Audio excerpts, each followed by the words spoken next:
Good morning, Campbell McCreary here, Amvest Capital in New York City. Welcome to the Amvest Capital Inc. live webinar with Anaconda Mining.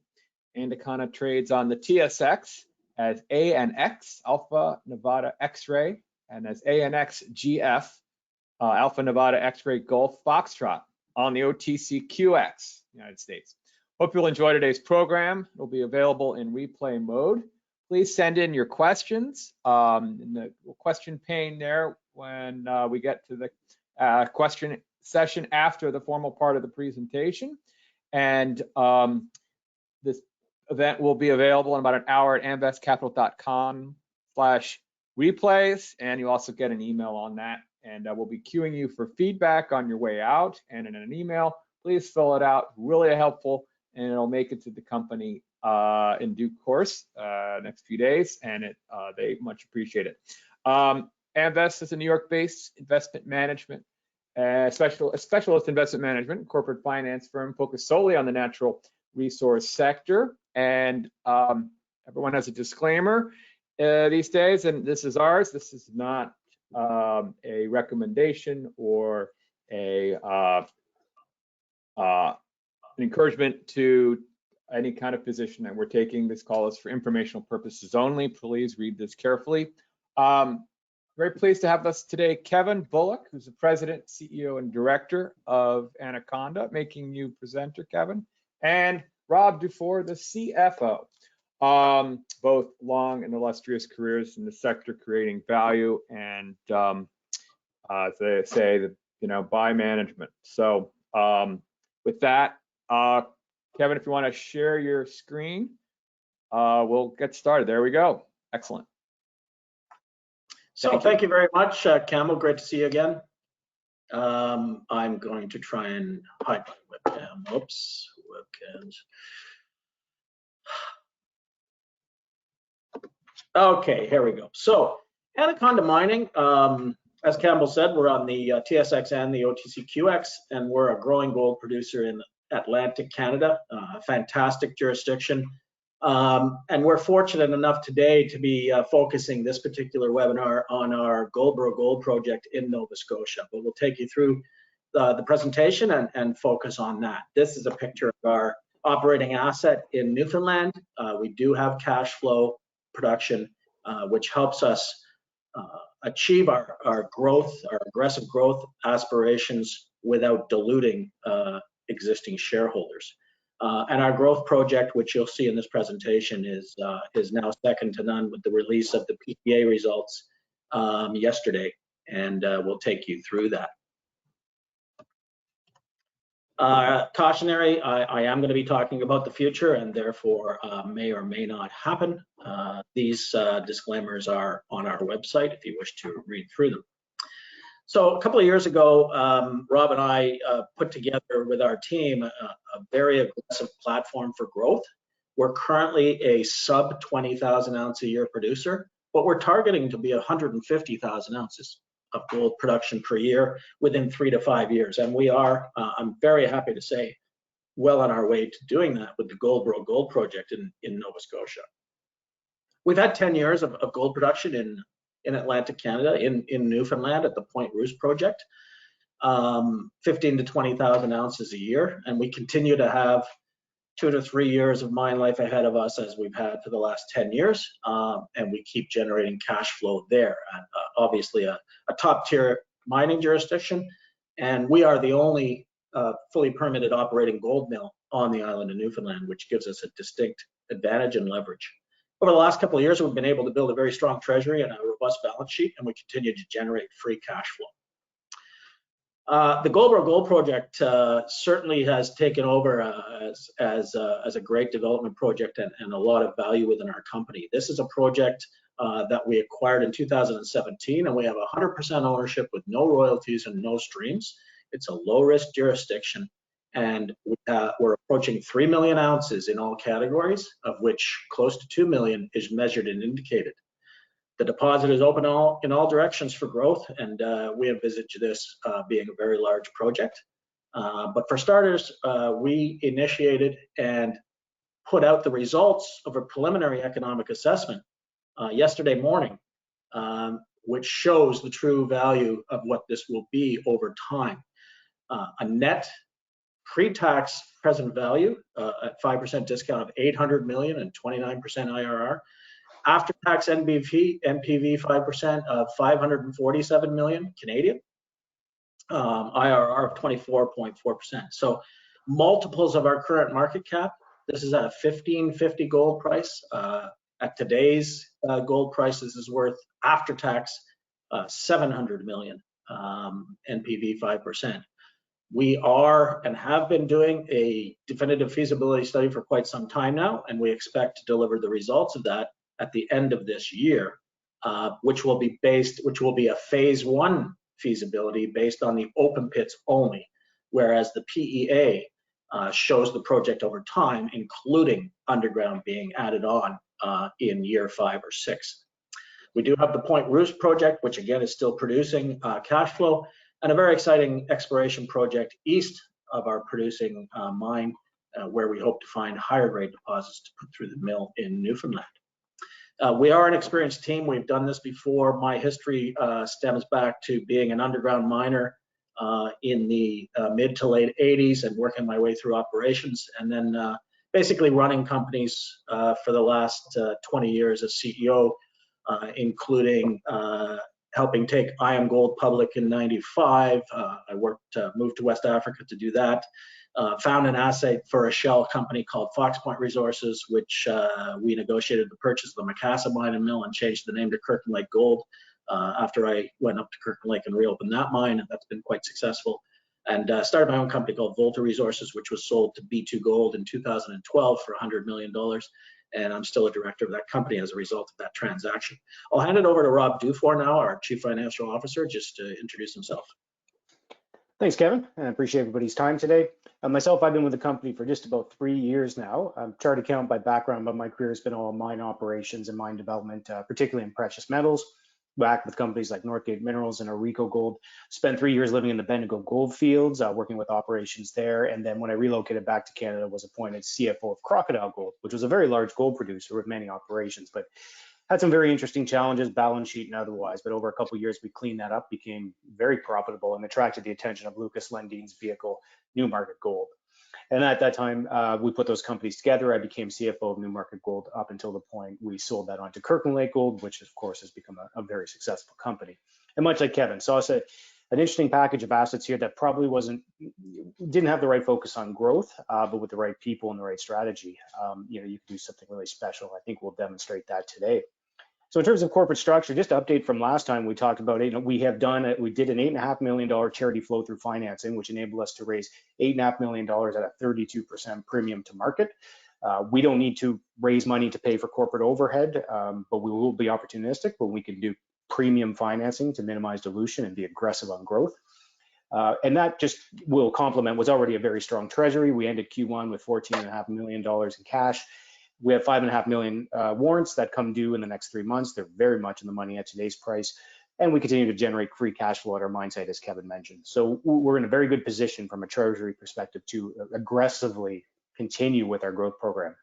And we've started to see a significant change in our shareholder base towards institutional. Of that 8.5 million, that was virtually all institutional. And management, who also put their money in as well. And that's really off the back of the Goldberg Gold Project, which is becoming a world-class asset. We do have a couple analysts covering us. Beacon M Partners target price is well above where we're at, and we have other parties who are very interested. And really that all stemmed off Goldberg. People knew this was getting bigger, and the PEA gives us now the opportunity to really talk about how big this project could be. Thanks, Rob. So Goldberg now is the single largest gold deposit in the Magooma terrain, which is the southern half of Nova Scotia, where there are a series of gold deposits. Within a 150-kilometer radius, there are 6 to 7 million ounces in 11 deposits. We are almost 50% of all of that. We delivered yesterday a robust preliminary economic assessment, and we're working our way through to a definitive feasibility study by the end of the year. The location of Goldberg is near the coast on the eastern end of these Magooma terrain style deposits. The air photo on the right shows the surface expression of what the pits will look like once they're exhausted. Quite a big couple of open pits stretching 2.1 kilometers in length and to 250 meters depth. The preliminary economic assessment, I'm more than excited to be able to share these numbers with you as one of the first groups to hear them after the press release. $547 million after tax NPV at a 5% discount at $1,550 gold. At today's price of gold, that's $700 million. It's a 17.6-year mine life, but only 286 million Canadian in initial capital. Quite a low capex, making the capex ratio 1.9. A great number for that to build something this large. This is a combined open pit underground scenario whereby the entire underground sustaining capital of close to 300 million is covered by cash flow. So that initial capital, there isn't a second financing to do the underground. That's it for the initial upfront capital. Great gold recoveries, great metallurgy at feasibility level testing. The life of mine average gold production is 112,000 ounces for over 17 years.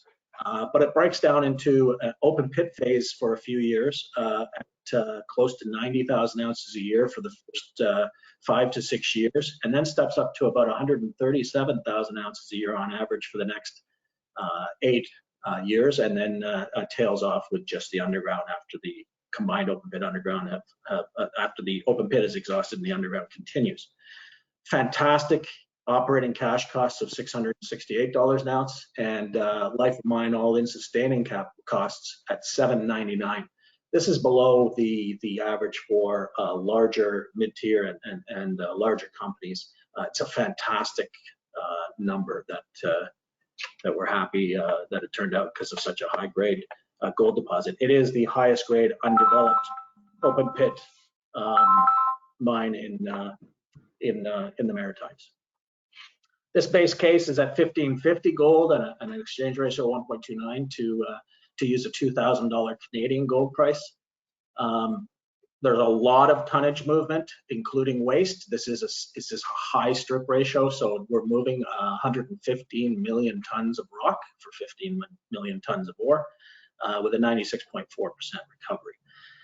Again, those cash costs are quite impressive, along with the all-in costs, and quite a reasonable initial capital cost. So long mine life. This is going to be a multi-generational mine. I want to point out, though, that the feasibility study that we're working on is the first phase of 2 feasibility studies. So the first phase will be a 10+ year mine life for open pit only.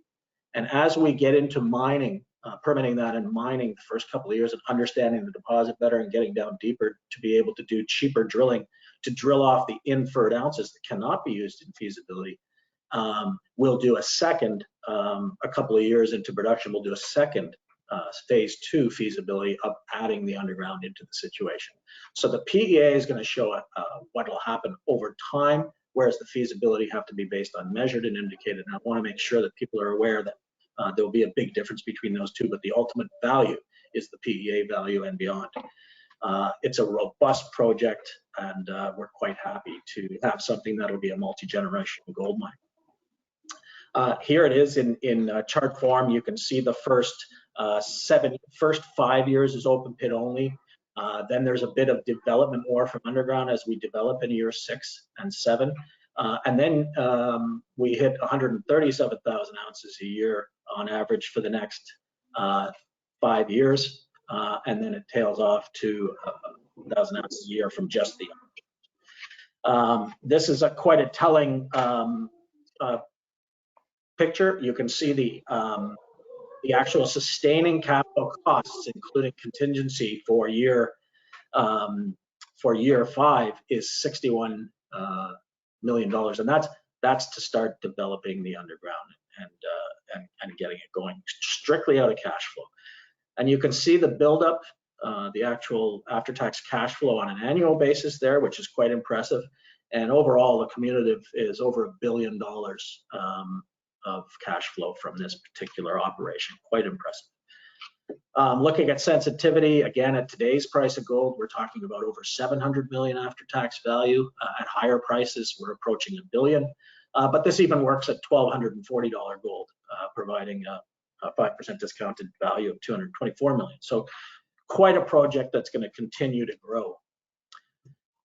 Speaking of growth, the last resource that we did increased the open pittable material by over 1,000% and the overall ounces by 100. And that's when we decided to do the PEA in parallel with our feasibility that was already ongoing.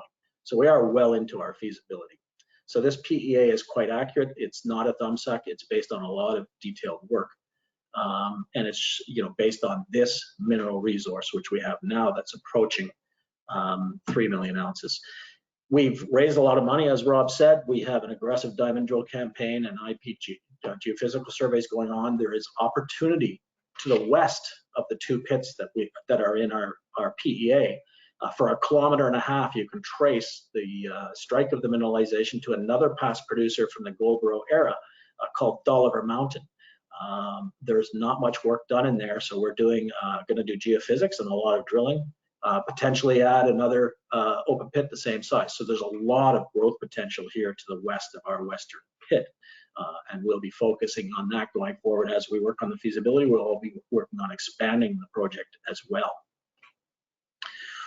This is a plan view. The bottom two maps are a plan view of the two pits. They're broken up by a lake and a river in between, so it would otherwise be one long pit. However, we don't sterilize the ore in between. We simply have to go and get it with a ramp system and underground mining of the higher grade veins, which you can see in the long section on this picture. We continue at depth, we continue in between, and on the east and west end of the open pits with underground ramping systems that mine underground, creating a lot of value. That's just of the inferred resources we know to date. We've drilled as deep as, our deepest hole is 550 meters. But these things and their analogs around the world go to kilometers at depth. So there's a lot of potential to the west and a lot of potential at depth. We'll complete the ongoing feasibility study by the end of the year. Shortly after, within 4 to 8 weeks, we'll be submitting the environmental assessment registration document. And that's to start the process for final permitting, which is a 6 to 18 month period. We believe that we will not be fast-tracked because it's such a quality large project, and that it'll take the 18 months, which puts us shovel-ready in mid-2023, and that means we will be the next gold mine developed in Nova Scotia, and it'll be the biggest single gold deposit in operation. I'll turn it over to Rob to talk a little bit about Newfoundland as well, which still creates, which is a great cash engine to drive our growth. Thanks, Kevin. I think that's a fair point. Goldberg was really the flagship asset, but Newfoundland's extremely important. And I think many people know Newfoundland's become the hotspot for exploration. And, we don't disagree with the interest because we've been here for a long time and we think it's extremely prospective. And we think we're very unique in two particular ways. One, the Tilcove Gold Project, which Kevin will touch upon, which we think is second to none, but also because we have the infrastructure in place. And we can fast track from discovery to development to our existing fully permitted operating mill and tailings facility. And we'll give you a picture of that infrastructure here, which you can see it. One of the most valuable things we have is actually that big hole in the middle. That is the previously mined out Pinecone pit. It is now a fully operating, fully permitted in-pit tailings facility. Environmentally, there is nothing better for tailings containment. This gives us 10 years of capacity at our existing throughput rates. So anything we find within 50 kilometers, we can truck here and we can process it, and we can leverage this very valuable infrastructure that we have in place. And we continue to do that with our Point Rousse operation. Point Rousse generates anywhere from 16 to 17,000 ounces a year on its own, relatively small, not terribly exciting, but as an engine for growth, it becomes very powerful. And that was really the big pivot for us 2-3 years ago when Kevin and I decided, this is what's going to enable us to really aggressively move on things like Tilcove and Goldberg. And, we did 18,200 ounces last year. Relatively modest amount, but that generated project level EBITDA of 20 million and operating cash flow of $14 million. And remember, that's after corporate overhead, that's after all our overhead costs. So that enables us to be very aggressive in our growth. And this year we'll do about 16,000 to 17,000 ounces. And for the rest of the year, our operating cash costs will be around $11.50 US. So we're still making great margins at today's prices, and that cash flow we can use to promote growth. One of the things with Point Rousse is always mine life. We've been very aggressive in the last couple of years with exploration to extend mine life. We've had some very good success. I'll let Kevin touch upon some of that. Sure, thanks, Rob. So we do continue to cash generate. We are expanding and infill drilling in an area called Stagger Tight, where there was a new discovery, and we're expanding on that. We've actually even started the permitting process for Stagger Tight so that it can come online after we finish mining at Argyle, which is up here in the northeast. So we'll move closer to the mill, which is over at the Pinecone project, with our new deposit over time, and start mining there and continue with our cash flow generation. The discovery itself, the initial drill results at Stagger Tight, some very impressive numbers, very close to surface, within 50, 60 meters of surface, 5.5 grams over 20 meters, 4.5 over 15, and so on, 18.5 grams per ton over 5 meters. Those happen to be our best results, our first results, but we continued to drill, and it's looking like another deposit like an Argyle, like a Pinecone, in the 2 to 2.5 gram range overall. And we think we'll add another year to 2 years of mine life with Stagger Tight. And that's all to keep going so that we can explore 40 kilometers to the east at this entire greenstone belt that took us 2 years to assemble, which surrounds the past producing Nugget Pond mine that produced at 10 grams per ton. Rob told you earlier, we'll make 14 million in free cash flow from 1.5 grams. Imagine putting 5 to 10 grams through that mill, trucking it from here. So we're looking for Nugget Pond lookalikes, and if we find anything that's higher grade, obviously that'll help our production at our already permitted mill. The Nugget Pond mine was found with geochemistry. You can see the large plume of geochemical anomalies around Nugget Pond, and we have similarities along strike, a lot of them, and we plan to attack those targets one at a time. We've got 13 quality targets to look at, and we continue to explore in that area. So we believe that it's a great entry point for potential investors with a very strong valuation upside. I mean, even if you take the low end of 0.6 times NAV or even 0.5, we're half of that. So we will have a comp table in this presentation. It's being prepared now. This is all new as of the press release yesterday, but we now should get a very good lift in being upticked as a developer rather than a small producer. Well funded, a lot of cash on hand, over 20 million, including the raise that we did. Lots of news coming out, a lot of drilling at Tilt Cove, Goldberg, exploration to the west, and a feasibility study at the end of the year. So we're quite happy to be able to tell you this story and leave it at that, and really appreciate everybody's time. Great, thank you. You know what would be great if you pulled up, just bring the presentation back. You might very well be referencing different things. And with that, I'm going to dive in. Thank you everyone for sending in your questions. You can always send in any more that come to mind along the way. Start from the top. With Santa Barbara having bought Atlantic Gold recently, how do you assess the chance that some consolidation happens in the area or a buyout is offered for the Goldberg deposit?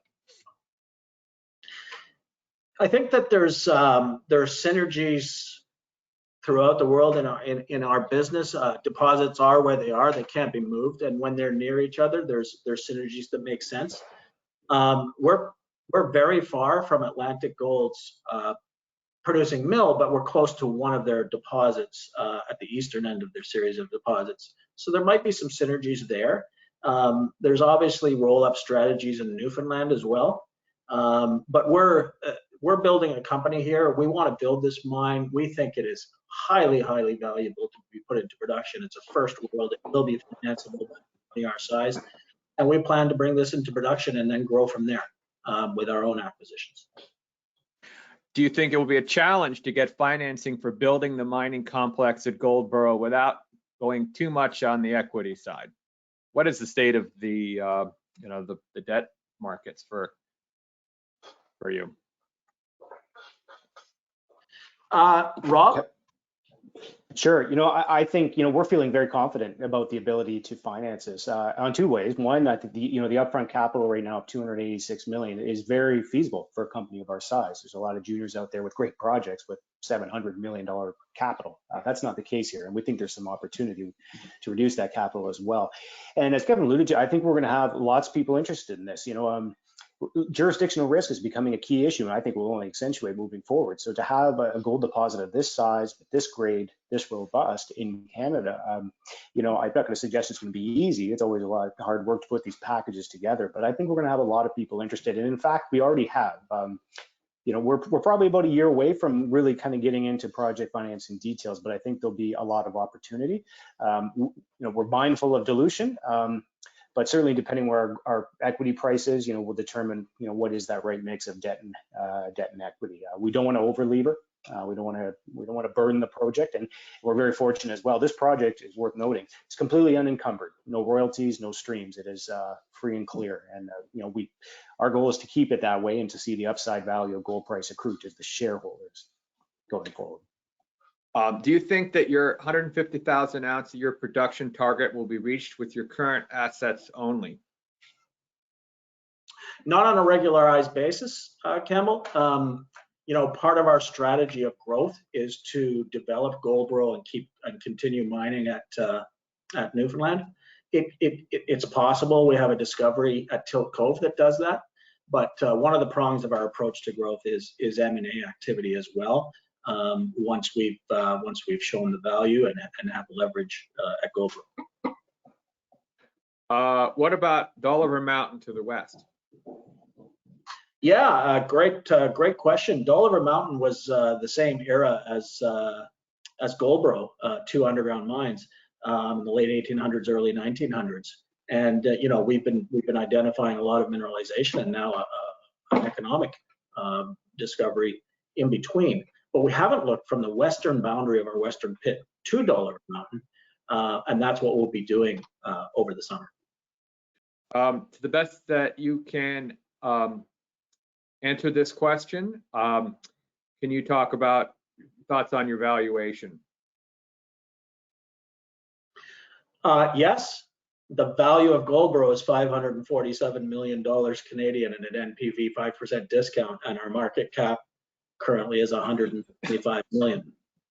That's all I can say. I mean, we can't recommend, we can't. Correct. Yes, but everyone asked the question, so. Yep, and that's the answer. I mean, we now have a document showing the potential value at 1550 gold. At today's price, 700 million. Yeah, good. I'm gonna take a break, pass this over to Adam Graff, Amvest Senior Analyst, Mining Research. Hi, Adam. Hey guys, how are you? Right on. Very good. Good to see you. Quick question struck me just in regards to Goldboro. Have you received local support vis-a-vis the, you know, the lake and the river, you know, in between the open pits? Is there sort of local support for that? Is there worry, you know, about you know, disturbances and or resistance to, you know, mining, you know, open pits? Thanks, Adam. Good to see you again. We have a lot of support locally. As a matter of fact, we're in a very industrial area. Our western boundary of our west actually stops short of the mineralization because it hits a buried natural gas pipeline that we can't mine through, but we can mine on the west side of it. So it's an industrial area with a big plant going in, stunted growth forest, and $7 billion worth of gold in the ground. So people in the area with a past history of gold mining want this to happen. It's going to create 150 jobs up front, 300 over time.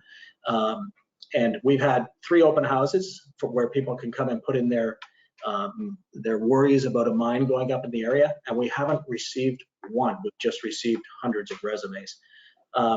The Mi'kmaq, which is the local native group, we already have a memorandum of understanding with, and we're working towards an agreement to include them as stakeholders.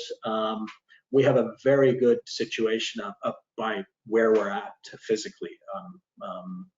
There's nothing in the area that's creating any issues or red flags. Having said that, we're not touching the river and the lake for a reason. There's historic tailings at the southern end of it from the mine back in the 1890s. That is it's currently the problem is currently in the hands of government. They've accepted all liabilities for historic tailings, but I think our plan over time would be to help clean that up. We are doing studies, and we're putting in our environmental assessment registration document. We'll have a lot of information on testing all the old thicknesses of the old tailings, etc., and plans to clean it up. Wherever we will be touching a portion of old tailings, we'll actually expand and mine right through them and put them through the mill, so they'll be cleaned up, or in a lined area of our waste pile. About 17% of our waste is potentially acid rock generating, and therefore we'll have a portion of one of our waste dumps lined, and that closure will be capped. The same as our tailings pond. Our tailings pond is the single most expensive thing. We've chosen to line the entire thing with geotextile and that closure cap it. So 1/3 of our capex is tailings, about $100 million in operating and closure. And Kevin, if you put your presentation back up so we can get a nice visual on the ground. Sorry, Adam, go ahead. Well, that was, so that was part of my next question. Do you have the have you engaged the, all the indigenous groups that may have a claim, and are you in the process of signing agreements with all of them? And is there anybody that, you're worried about coming in and surprising you with a claim?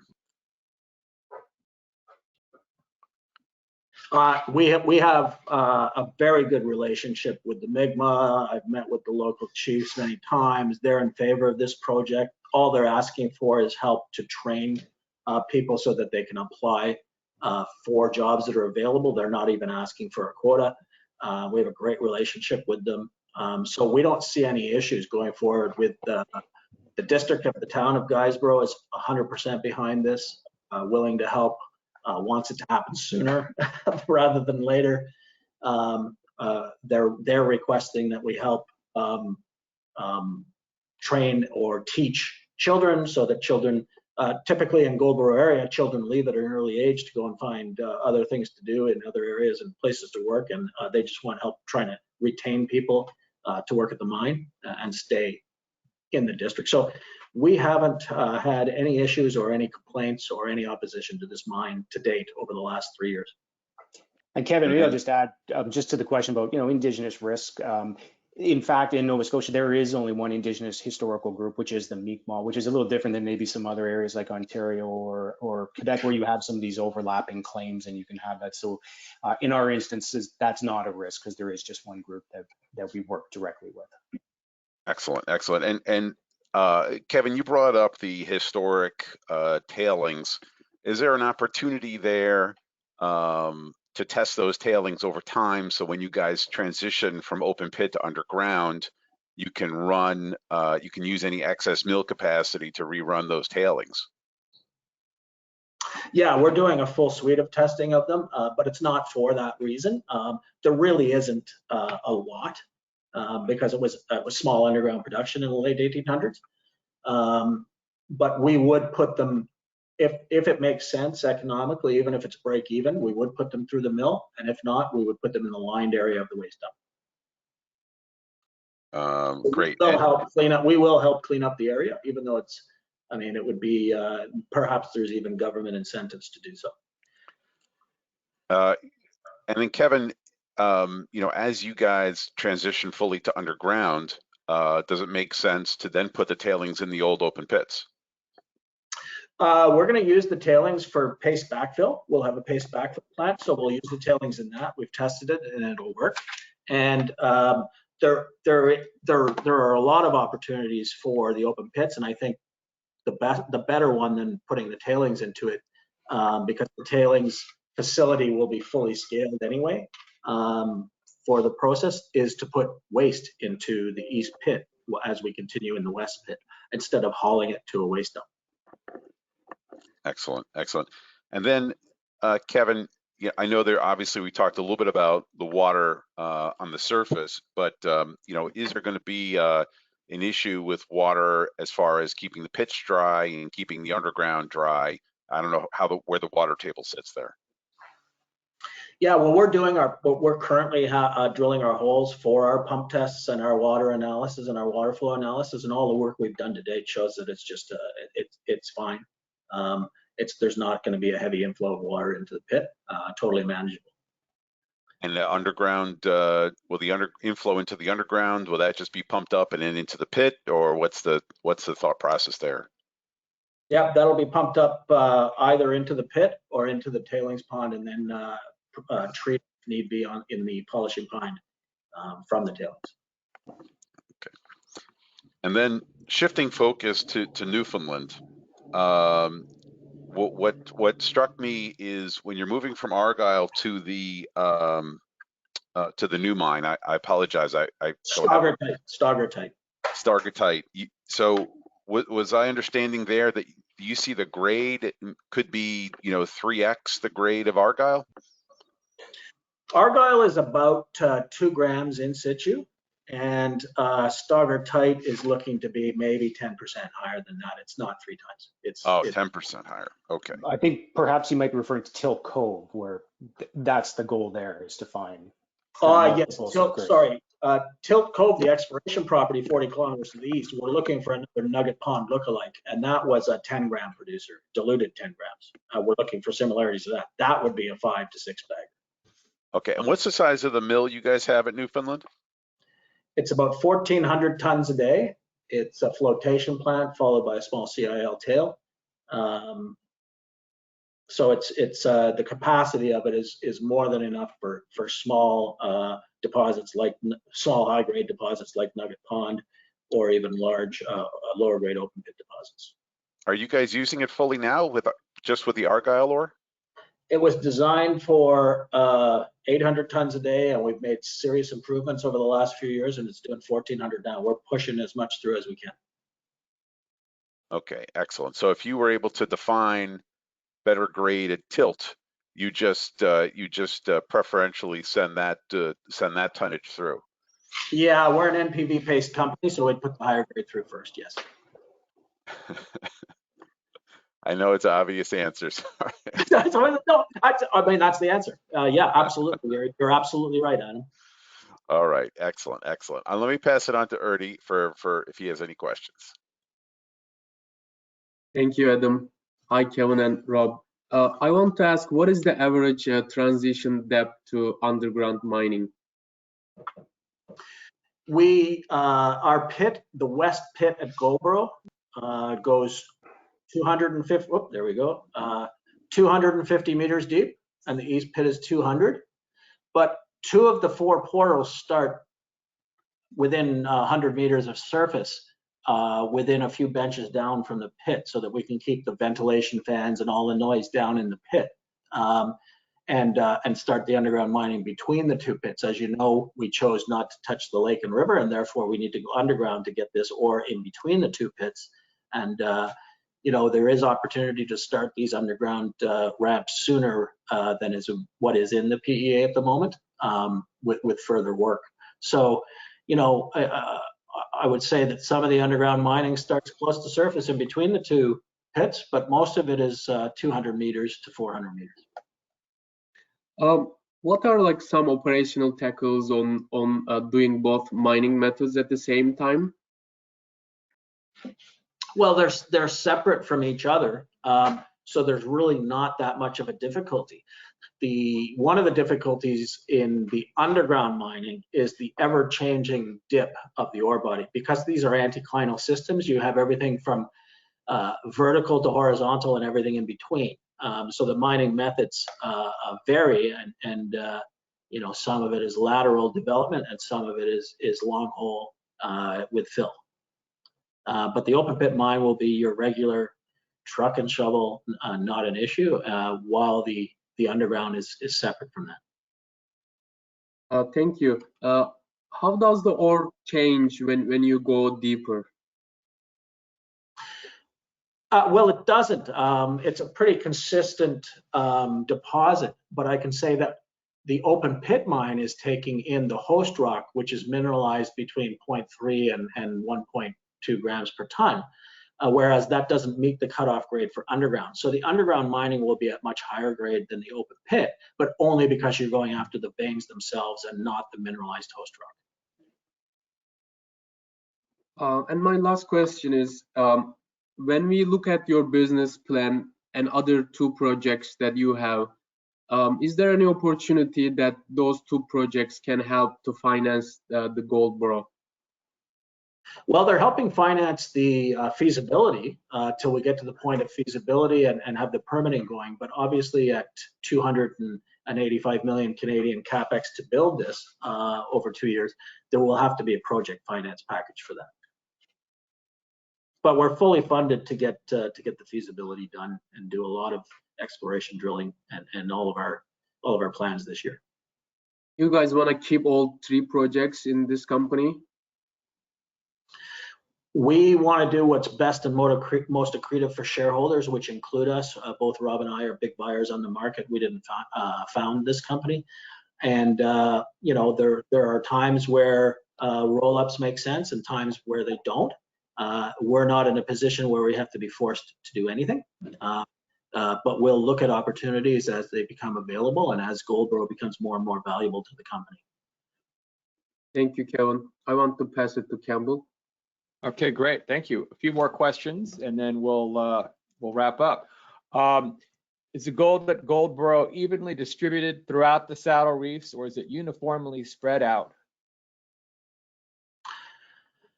We're seeing a little bit narrower of the high-grade zones in the east, so the zones get narrower but higher grade, and it looks to us that over the entire system, it's probably an equivalent width to grade ratio. In other words, if it's narrow, it's higher grade. If it's wider, it's lower grade. And we can see that when we look down strike 100 or so kilometers to what Touquoy is mining.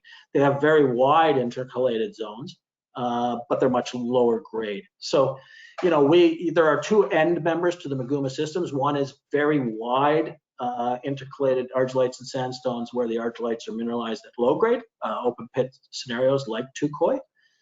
Then on the other end of the spectrum, you have very high grade noses of these folds that pinch out very quickly and don't have limbs that go to depth, and don't have mineralization outside of the argillites. And those are expensive mining scenarios. We're kind of in between. We've got a lot of intercalated zones with 60 identified stacked systems of high grade. With mineralization in between. So we got the best of both worlds in being able to up our grade by the narrower veins within a system that is payable grade for open pit. It gives us the opportunity to do a combined open pit underground scenario. Excellent. Does it make sense to consider dry stack for the tailings rather than tailings pond? You know, that's a very difficult question to answer because there's a lot of components to it, and one is permitting. And if you try and permit something that isn't commonly used or never been used in the province, it's difficult. You know, if you do a trade-off study, there's not much difference in cost overall between operating and capital and sustaining capex. So we chose to go with the conventional tailings pond system. All right. What about gold stream financing? Is that attractive to you, or all options are on the table? There may be a part of the debt facility, should we do one, that has a component of some sort of stream or forward gold sales in a minor amount, but we are not interested in any streaming agreements. I think that streaming is a fantastic use to raise money to build something on a secondary or tertiary sales product, but not on your only sale product. We only produce gold. There's not even silver in this. Excellent. Rather than be acquired by St. Barbara, does it make sense to acquire their property next to Goldberg? Well, that's a funny question, assuming we're going to get acquired by St. Barbara, but we're fully focused on building this ourselves, and that doesn't allow us to do a large transaction with a larger company. It doesn't make sense to introduce something that isn't as easily permittable into this at the moment. So we always look at opportunities to create shareholder value, and right now the best value we see is in moving this forward and building it ourselves. Okay, thank you. Adam has another question. Thank you, Campbell. Hey, Kevin, can you flip to the the plan map for Goldboro, where you could see your property position, that one. So the Oliver Mountain, does it make sense to do some exploration work there to maybe outline an open pit? So then when Goldbrook proper is really underground, you could maybe supplement it with the Oliver Mountain open pit to fill the mill if maybe the underground is not going to initially fill the mill that you build. Absolutely. It's a very very upfront for us, as we need to explore west of the West Goldbrook to and through Oliver Mountain to see if there's an opportunity for more pittable material. Absolutely. And we're starting that now, or over the summer anyway, with a property-wide geophysical campaign to identify drill targets to do that. And you know, obviously, when is the PEA going to be available? The full PEA? Before August 7th, is it, Rob? Yeah, for August 6th, I believe. Okay. So within 45 days, it'll probably be early August. And in the PEA as it currently stands, what's the underground mining rate versus the open pit mining rate? It starts at 500 tons a day and builds up to 1,200 or 1,500. I'm sorry, I forget the number at the moment, but I believe it's 1,500 tons a day from underground. 1,500 from underground. Yeah, you need a lot of working faces for that. Yeah. So it's going to take 1.5 to 2 years to develop that, and that's where we have the sustaining capex jump in year 5 and 6.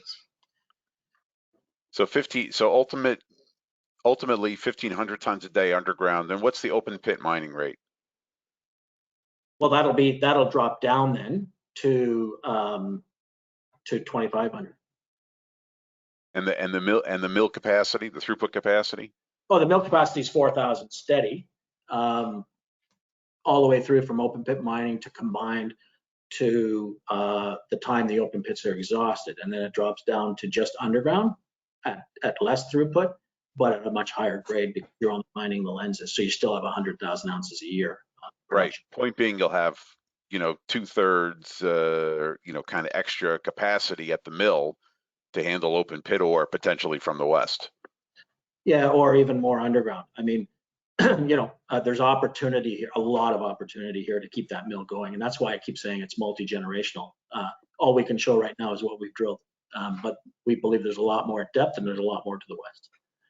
What are you guys going to have an exploration program kind of laid out for the Oliver Mountain or between West Goldbrook and the Oliver Mountain there?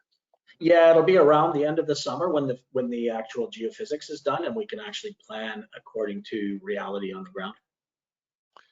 Yeah, I'd love to see those geophysics when they come out. Are you guys gonna show those? Absolutely. Fantastic. Okay, great. I'll pass it back to Campbell if there's any remaining questions from the audience. Yes. How deep does the Goldboro system go at present? Does everything look the same at depth or at surface? We know that it goes 550 meters deep because that's our deepest drill hole, and it's completely open beyond that. So we have not closed it off. It currently does not make sense for us to drill a lot of deep holes beyond that because they're expensive holes until we get into production, but we certainly will test the depth once there's cash flow. Can you comment on the mineralogy of the gold, any part of the gold nuggety? There's definitely a nugget effect here, and we had the opportunity to do a 10,000 ton bulk sample by reopening the old workings and sending it to our mill in Newfoundland to understand it, and we reconciled within 5% of our model, so we know we've got that worked out. What it allows for is a gravity component in the mill, and our work with the 10,000 ton bulk sample, we had 50% recovery out of gravity. That's not what's going to carry through to the actual mining of this, because now we're including a lot of low grade. That was when we thought it was going to be just the veins from underground. But we think we'll have a 20 to 30% gravity component out of this from the work that we've done. May have covered this, but just for it's a good segue to close. Again, share ownership structure, management, percentage ownership institutions, and then we'll segue to close.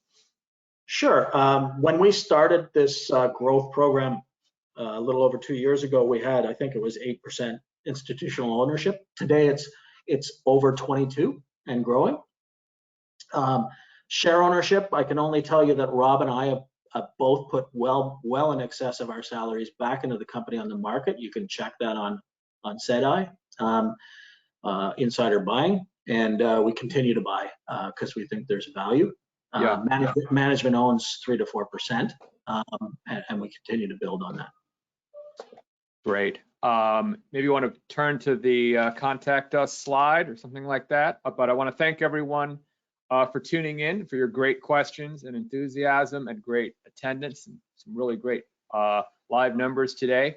The event will be available in replay mode in about an hour at amvestcapital.com/replays. You'll get it in an email, so on. And please share your feedback on the way out or in a follow-up email. With that, I'll pass it back to Kevin and Rob to close this. Thank you. Just want to say thank you very much to everybody for their time and listening to our story, and we're quite excited about the way forward here, and we continue to work on behalf of all shareholders, which includes ourselves. Great. Enough said. Thank you, everyone. Have a great day. Thank you. Bye-bye. Thank you.